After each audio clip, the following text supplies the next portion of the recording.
light presses against the wooden shutter. But inside the house, the only color comes from the hearth. Last night's logs have collapsed into ash. Flames are gone. Under the gray surface, however, a few coals are still alive. She kneels on the hearthstone and reaches for the iron. The tip breaks through the crust of ash. A red glow appears. She draws the coals together with the fire tools, places a twist of dry tow between them, and covers it with thin wood shavings. One slow breath, then another. A thread of smoke rises.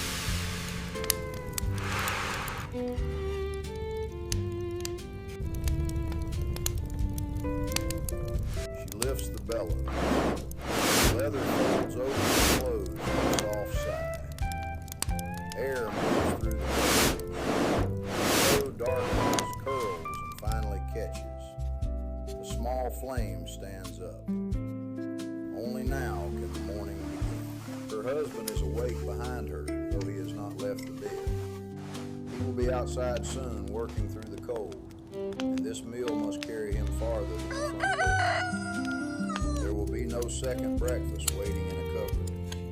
What they eat now must be warm, filling, and worth every scrap used to make it. She lays two narrow sticks across the andirons, the iron fire dogs that hold the wood above the hearthstone.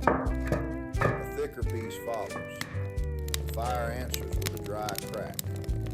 She waits until the flame grips the wood before turning away.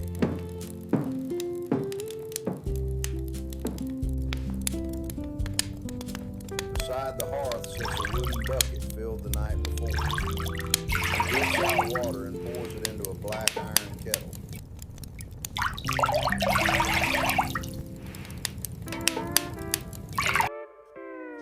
The kettle hangs from its bail on an adjustable hook called a trammel.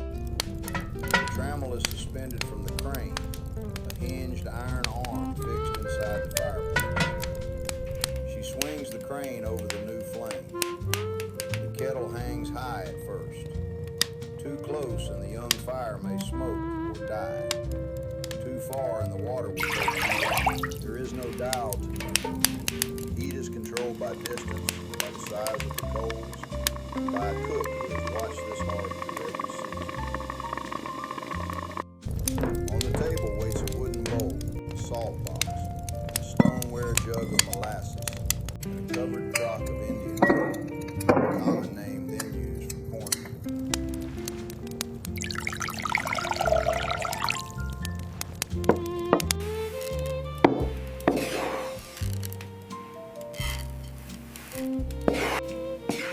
This morning the cornmeal will become a thick mush, often called hasty pudding. The name sounds quick, it is not instant.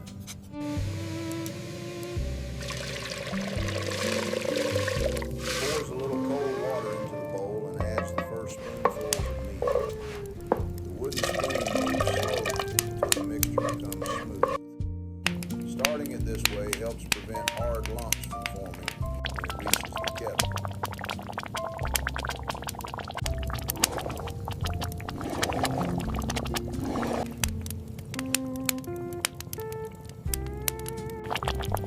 Fire settles. Water begins to tremble against the iron. She swings the crane outward, lowers the kettle one notch on the trammel, and returns it over the coals. Steam gathers beneath the rim.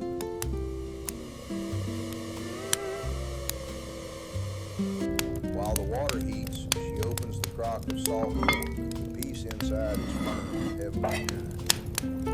Cuts only 3 thin slices with plain squid.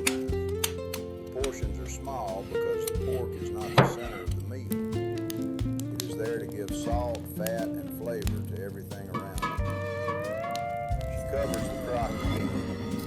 Nothing is left open longer than necessary. Nothing is cut without purpose. The slices go onto a wooden trencher beside the hearth. Then she reaches for the coffee.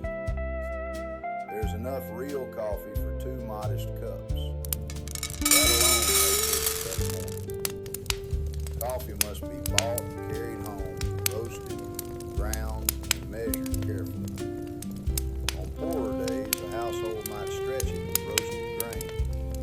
go without it. Today she has a small handful of green beans. She pours them into a long-handled roasting pan and holds it above the coals. First, the beans make a hard, dry rattle. She shakes the pan in short, even motions. Green turns yellow. Yellow turns brown. The smell changes before the beans are finished. It becomes warm, bitter, and deep enough to move through the smoke from the hearth. One bean cracks, then another. She draws the pan away before the roast goes too far. The beans slide onto a shallow plate to cool. Their loose skins lift in the warm air and fall back onto the table. Behind her, the kettle begins to speed. Small bubbles rise along the edges. She brings the bowl of wet cornmeal to the hearth, water and stream. Her other hand stirs constantly. Clear water turns cloudy. She adds more Indian meal, each smaller than a flow of turn. Each handful disappears beneath the spoon. The mixture thickens slowly. The sound of the spoon changes as it drags across the bottom of the kettle. At first, the pudding moves like cream. Then it begins to pull back. She adds a pinch of salt and keeps stirring. Cornmeal settles quickly against hot iron. If she leaves it still, even for a little too long, the bottom may scorch or the burnt taste will travel through the entire pot. So she stays with it. The spoon circles the kettle. Steam touches her face. The fire pops once behind the iron. Her husband is dressed now. He fastens his shirt, pulls on his stockings, and steps quietly across the floorboards.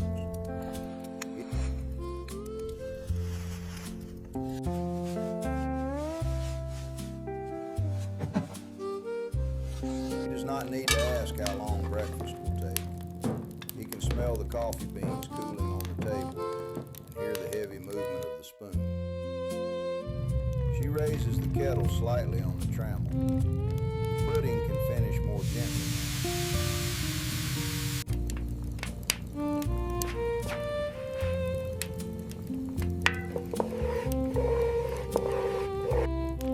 With the ash shovel, she draws a small bed of glowing coals to one side of the hearth. Over them, she sets an iron spider, a low three-legged support made to hold a pan above the embers. The frying pan goes on top. She waits only a moment before laying in the first slice of salt pork. The hiss is immediate. The edges turn clear as the fat begins to melt. The second slice follows, then the third. The smell is stronger now. Smoke, hot iron, salt, pork fat. She turns each piece with an iron fork. The meat darkens at the edges. Clear fat gathers at the bottom of the pan. That fat will not be thrown away. It is as useful as the meat itself. The pudding needs her again. She draws the wooden spoon through the center of the kettle. The groove remains open for a moment before slowly closing. It is nearly ready. She cools a trace against the rim and tastes it. The grain is soft. The salt is enough. Perfect. She lifts the kettle higher where it can stay warm without burning. Now the coffee beans are cool. She pours them into a small wooden coffee maker. The iron handle turns with a rough, steady rhythm. Back, grind, turn. The first rotations are good. Then the beans become ready. Their fragrance grows stronger as the ground coffee falls into the little drawer beneath the grinder. She stops as soon as she has enough. The grounds go into a tin coffee pot. Hot water follows close enough to stay hot, but not so close that it boils violently. The coffee darkens in silence. Back at the spider, slices onto the trencher and tips most of the clear fat into a small crock. A thin layer remains in the pan. From a cloth, she unwraps 2 pieces of yesterday's bread. The crust is hard, the center is dry, but the bread is sound. Sound food is never wasted. She lays both pieces in the warm pork fat. The bread is soft, one side brown. She presses each piece gently against the iron so the rough surface can catch every last trace of flavor. Yesterday's bread becomes breakfast. Her husband moves closer to the hearth and warms his hands. He watches the bread toast, and neither of them speaks. The fire, the pan, and the coffee pot are making enough sound.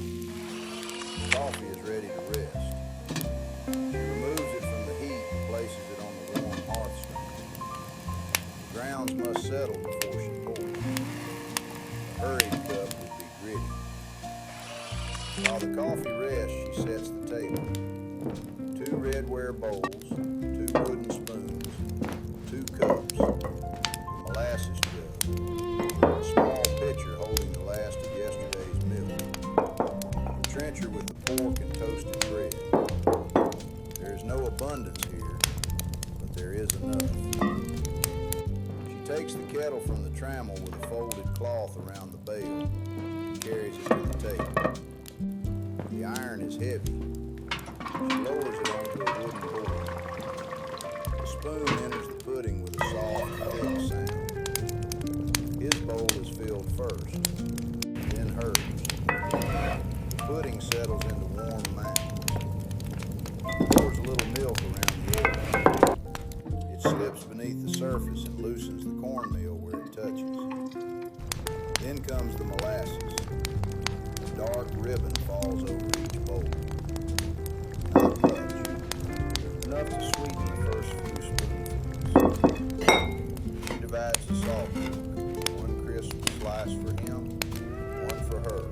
The third is cut in half. The toasted bread is placed beside the bowls. Finally, she lifts the coffee pot. Pours slowly, stopping before the last liquid at the bottom. The grounds have settled. This kept first. The coffee is not strong like either way. It's not perfectly clear. The roast is slightly uneven.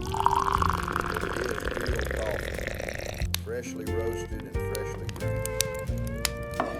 They sip. For the first time since waking, her hands are still. He leans over the bowl and lifts the first spoonful. Steam rises toward his face. He blows once and tastes. The pudding is plain at the center, sweet where the molasses has reached, and soft along the edge where the milk is gathered. It is dense food, warm food, food meant to remain in the body through hours of labor. He takes another spoonful. She begins to eat. A small bite of salt pork changes the whole bowl. The pork is firm, smoky, strong enough that very little is needed. The toasted bread is crisp at the corners and soft with fat at the center. Nothing on the table stands alone. The pork improves the bread. The molasses softens the cornmeal. The milk cools the pudding. Bitter coffee cuts through everything. Her husband wraps both hands around his cup before drinking. Heat passes into his fingers. He takes 1 slow mouthful and looks toward the fire. Breakfast is good, not because it offers many choices, not because it is rich. It is good because it is hot, because the fire survived the night, because the cornmeal did not scorch, because yesterday's bread was saved, because there was enough pork to flavor both bowls, enough milk to share, enough coffee for 2 cups. Outside, the morning has turned pale and cold. Soon he will put on his coat and leave, clear the bowls, save what remains of the pudding, wash the spoons, and feed the hearth again.